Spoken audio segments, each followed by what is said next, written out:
Happy International Women's Day, March 8th, 2022. And it's March, which is International Women's Month. I reached out to a good friend of mine and I wished her a happy International Women's Day. And she said to me, oh, great, we get one day, 1 month.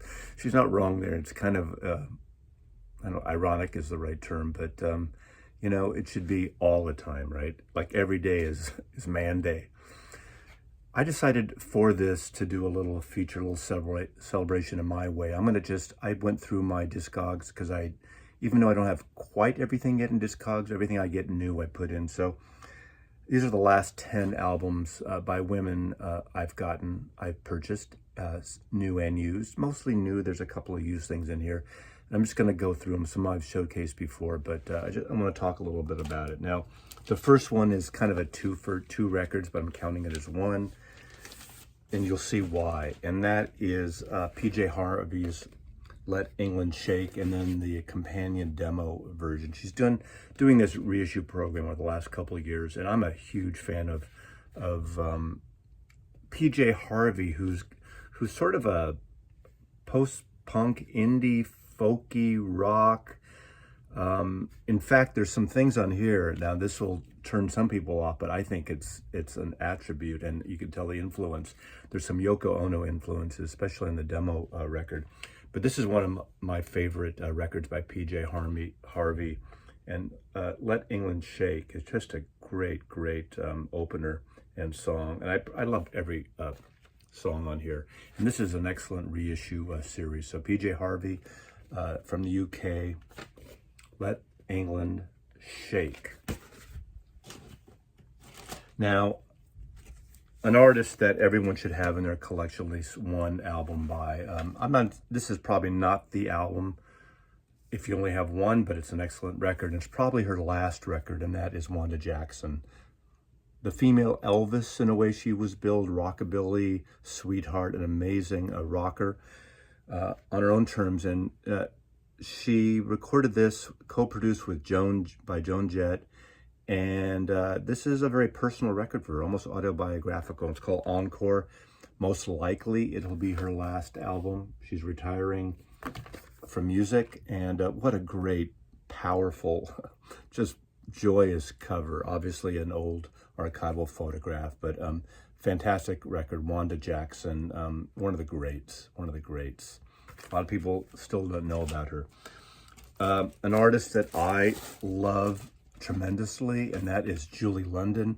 Julie London is sort of the torch song, excuse the expression, but bombshell. What a beautiful woman, beautiful voice, soothing late night cocktail lounge music with a kind of a pop jazz sensibilities. Bobby Troop worked on, they were married to, in fact, the TV show called Emergency, they were both on in the 70s, early 80s, I believe. But her records are the real deal. It's not just some, beautiful wannabe actress making records.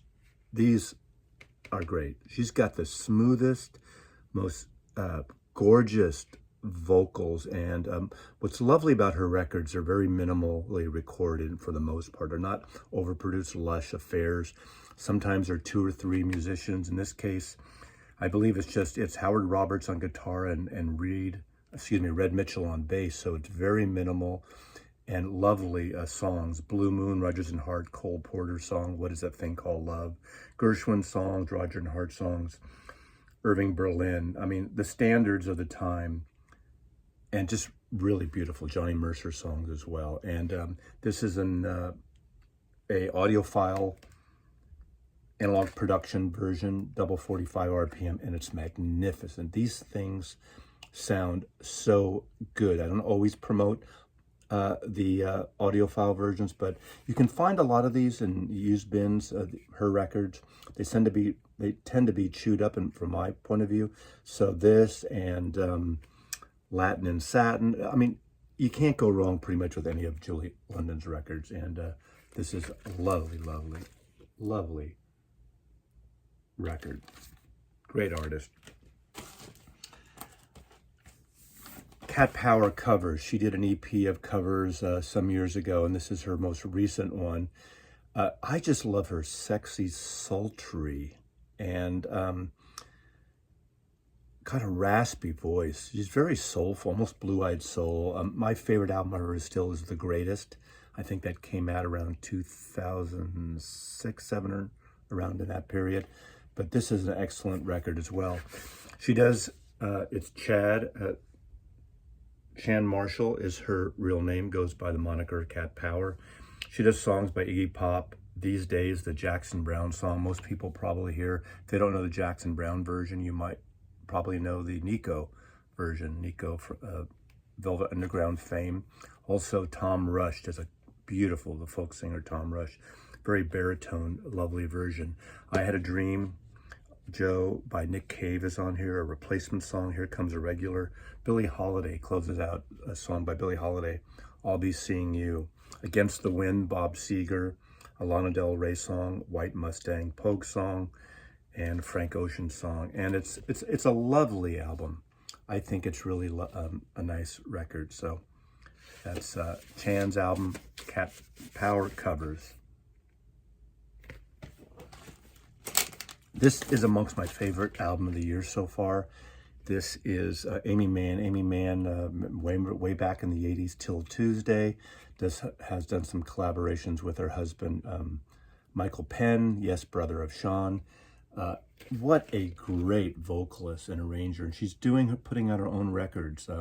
She's a great businesswoman. I've seen a couple of her Christmas holiday shows she used to do in San Francisco at Bimbo's 365 Club. And she's just magnificent. And these are songs written for an unproduced Broadway play with Paul Bryan, and it's gorgeous. The arrangements are sort of neoclassical, minimal, with small group woodwinds and string quartet, and it's just a lovely record. And what a great songwriter and a gorgeous voice. And I just love this cover and the packaging on this. Queens of the Summer Hotel. Probably never will be produced Broadway. Maybe it'll turn up somehow. Thematic, but really beautiful record and amongst my favorite. I like this kind of introspective. I like her a lot. A favorite of mine. Now, this is number 6 in an ongoing series of Lucinda Williams, the Jukebox series, Lou's Jukebox, where she does cover things. She did Tom Petty. She's done old rock and roll standards. And this is obviously, by the type and the cover, you can just think of Beggar's Banquet. Now, it's not a cover of the entire Beggar's Banquet album. But You Were Invited, a tribute to the Rolling Stones. So it's 2 LPs, got Street Fighting Man, Get Off My Cloud, Paint It Black, Sway, Time Waits for No One, Sympathy for the Devil, You Can't Always Get What You Want, Salt of the Earth, amongst others. And it's a fantastic record. She does have that kind of garbly vocal sense, but I just love her. She's really soulful. There was a series of shows that I do have on CD that she did at the Fillmore, it was the 2000s or so, or late 90s even, which is a fantastic compact disc, and I would love to have that on vinyl, but I'd love to see that issued on vinyl. Not sure it ever has been reissued, but she's done a series of these, almost like during lockdown in a way, in studio kind of jammy, but really a nice series. I think I have 4 of the 6 volumes of Lou's Jukebox. I just showed this to a little featurette on Sinead O'Connor, and this has been in my turntable nonstop. Double album, the best of so far. I think she has one of the best voices in pop music ever. Great Irish singer, political, a lot of turmoil in her life, unfortunately. Some self-inflicted and some not. She just likes to speak up. And you know what they say, when you're a woman, you're a bitch. If you're assertive and you're a guy, you're like, everyone like fawns over you. You're a genius, which is kind of bullshit, really. But she is the real deal. And what a gorgeous, beautiful voice. And the collaborations she's done. There's a mix of, obviously, there's a song from Prince, Nothing Compares to You, the definitive version. She made that her song. Mandinka from her first album. Emperor's New Clothes from the second album also. And Fire on Babylon. That is an intense, wonderful mix of reggae and dub. And what a fantastic record. Political charged in some cases. introspective, beautiful, joyous, heartbreaking as well. And 2 LPs, Sinead O'Connor, highly recommended. Probably, I mean, this is going to be in my top comps of the year if I do that list at the end of the year. Even though I pretty much have like everything on compact disc almost, I think it's great.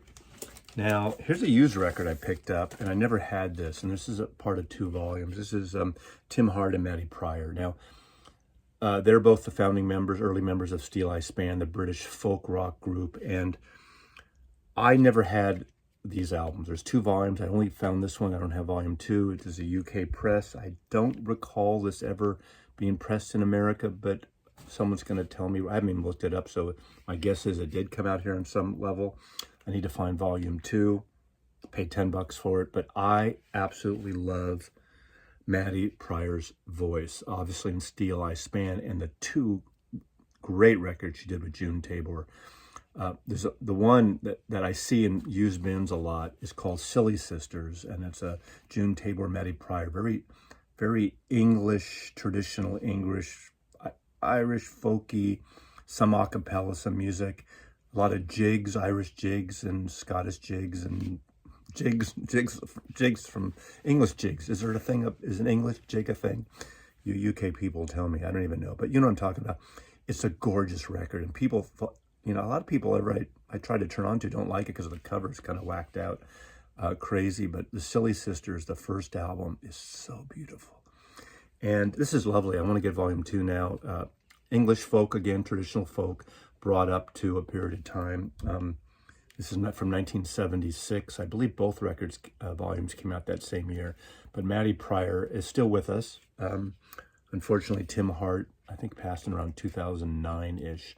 But Steel Eye Span amongst those UK folk rock bands with Pentangle and Fairport Convention and a handful of others. I love that music, and I was so excited to come across it. I'd seen it, but ironically, I'd never heard it. And they're basically traditional songs updated and done, you know, fairly traditionally, but, you know, anyway, beautiful record. Gorgeous if you like English folk music and folk music in general. Next, something changing completely is Julia Holter's album Tragedy. I won this from DeVore speaker guy. What's his first name? I'm sorry, the great DeVore speakers out of Brooklyn. He has a channel, which I'll put below, because really, he talks about music. He doesn't really talk about his gear too much, about his brand. There's some of it, like, they're dream speakers for me. Now, with my setup now, I probably wouldn't go there because I think they're best suited with tube amps for the most part. But he had a giveaway on one of his things, and I won. I made a comment or something in one of the videos. And Julia Holter, I'd heard of her, but I've heard of this record. This was her first sort of, not major label, but regular label, but not self-produced. And it's minimal, little drone-like, avant-garde, neoclassical, and it's really a beautiful record. The D is that the reason he put the sticker on the DeVore, because I won the D contest. That's a long story. But this is a really lovely record. Not for everybody, but if you're like sort of the minimalist, avant-garde somewhat, Julia Holter, she's in her late 30s and doing beautiful work. I think she's based out of Los Angeles. And I really I'd heard her name a lot, but I hadn't heard anything by her. So it was a pleasure getting this record also. And lastly, really kind of something out there. And I just literally picked this up this weekend. And this is Clara Rockmore, Theremin. This is presented by Shirley and Robert Moog. Moog, the Moog synthesizer. In essence, it's pronounced Moog, not Moog. We all thought Moog synthesizers. It's Moog. Now, I have another record by Clara Rockmore. She was like in a way, the queen, if you can say, she's the queen of the theremin. There's a great documentary called Theremin that you should seek out and watch, and it's wonderful. The theremin is this electronic instrument where you wave your hands. Now, those of you, if you've never heard of a theremin, you've definitely heard of theremin. Probably the most famous case is in the song Good Vibrations by the Beach Boys. And used for every other, or probably every 1950s science fiction film. But Clara Rockmore, I haven't played this, and this is like premier artiste of the electronic music medium, and this is a collaboration with Nadia Reisenberg on piano, so I haven't listened to this yet, but I saw this in Sonic Boom Records in Seattle, and I know her name, I know who she is, and I know the sound of the theremin, and I am so excited. And the whole thing about, I've always kind of wanted to get a theremin. You can buy cheap versions of theremins. I've just never gone there, but it says the theremin is played, the performer plays without the benefit of any tactile reference whatsoever, unlike a violinist who is in constant contact with their instrument's fingerboard, or a clarinetist who feels the reeds and the keys, or even a singer who feels their vocal cords. The theremin feels no shape or force as they move from one pitch to another. They basically have the electronic currents. They use their hands to manipulate the currents from the two electronic doodads that go together, that do imposed impedance, whatever. Anyway, happy International Women's Month, and I thought this is a great ending, and what a great looking record this is. And on here, just to let you know, she does classical pieces from Rachmaninoff to Saint-Saëns to, let's see, Stravinsky, Ravel, Tchaikovsky. And so I'm really looking forward to put this on. But that's it. Happy International Women's Day and Women's Month. And Mazzy loves you.